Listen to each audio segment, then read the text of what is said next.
Hi, Dave Spalding, Handgun Combatives. We're back here for Stupid Shit I Heard This Week, Volume 2. And in this particular case, it was once again a bunch of lug nuts arguing back and forth on one of them chat rooms, forums, I'm not really sure what they are, talking about modifying your carry gun. Group over here was saying, I would never modify my carry gun. That would get you put in jail. I don't know how that would happen, but that would get you put in jail and your gun is less reliable. Where people over here are saying, you know, no gun is absolutely perfect and you've got to stop. You're making my head spin. If you look at my particular carry, Glock 19, as you can see, I'm obviously not an advocate of never modify your carry gun. And I'll tell you why. It's because the point is true that very few, I've never found a out-of-the-box factory gun that fit me perfectly.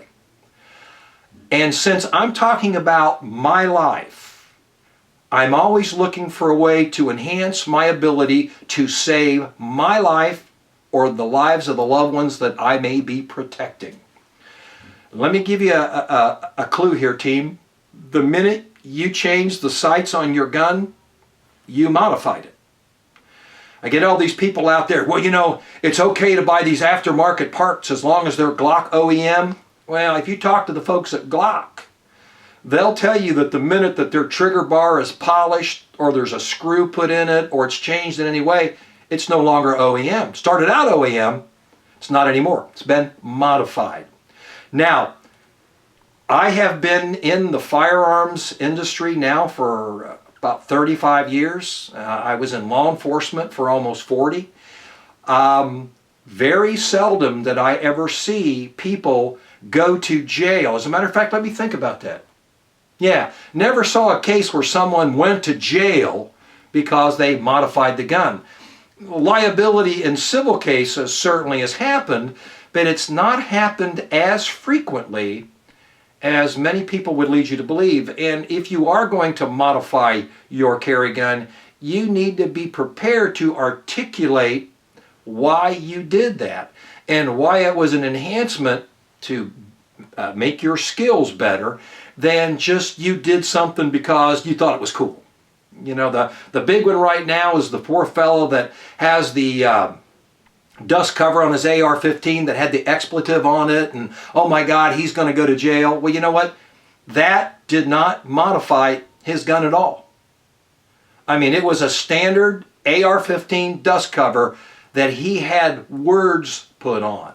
And those words are now going to what they perceive as his intent. It's going to cause problem. It's probably the same reason that you probably shouldn't have like flames and stuff like that on the outside of your gun, like some people put on a sports car and other related things like that. But let me ask you this. People will tell me, when I modified the grip on this Glock, I increased my liability. But what do you do when you do an interchangeable backstrap on your pistol? Well, that's done at the factory. Really? Do you think that me changing the backstrap on my factory gun is going to be any different than the fact that I reduced this grip so I could get my hand on it better? What about trigger jobs? Yeah, trigger jobs have been around a long time.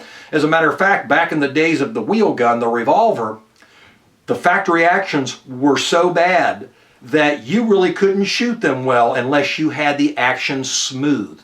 Now, we never had the actions lightened. Clipping coils on springs and stuff was forbidden. But it was not unusual to take your revolver to a gunsmith and have him smooth the action. It was probably still 12 pounds, but the catches and the glitches and stuff that were in it were gone. We always changed the grips on our revolvers because the traditional bell-shaped grip went contradictory to how our hand is shaped. The pinky finger is the short one. You don't make the grip wider at the bottom, and we always change the sights because the sights could be made better. We're doing the same thing now on pistols. Just be prepared to articulate why you did it. Now, there's going to be a lot of people that are going to come at me, hate mail and all that kind of stuff, but I'm telling you how I think, what I have done, and what I am prepared to do. I want my carry gun to fit me. I want it to enhance my performance, but it's not something you should do until you've had a level of training and experience to truly understand what your skill sets are, so you can make those modifications with intelligence, with the ability to articulate and truly to enhance your ability. If you're a novice shooter and you're having an action job done, how do you know what you need?